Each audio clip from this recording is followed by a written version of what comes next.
He inspired the whole science of space travel.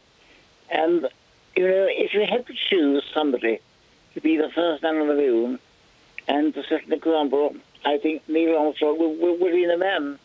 Somebody was described as a reluctant hero. And I would agree with that entirely. Reluctant hero. Because he became world famous and remained world famous. And he should be much missed by everybody. You see, he had every possible qualification to this kind of thing, and he was a very worthy first man on the moon. He inspired a whole generation of scientists.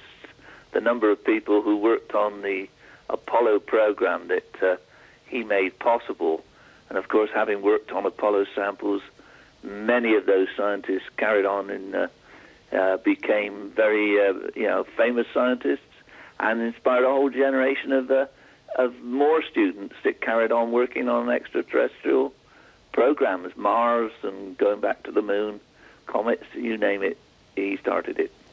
We've got everything we didn't know beforehand about the moon. We knew very little about the moon. From those grams of material that he brought back, we understood, that the moon came from the Earth, and we understood the kind of geology it's got, and we understood an awful lot about the sun that we could never have measured without those samples. And okay, now we're adding to it, but that's what science is. You build the foundations, and the lunar samples were the foundations for many, many space programs. At the time, they were stretching technology beyond almost what was possible, which is one of the reasons why, in fact, they haven't gone back in a hurry since.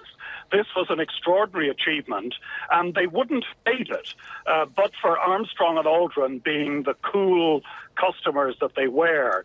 They ran into problems in the final seconds when their computer was bringing them into a rock-strewn field of boulders, and they took control very calmly and let the fuel burn out as they lowered themselves to a suitable landing site.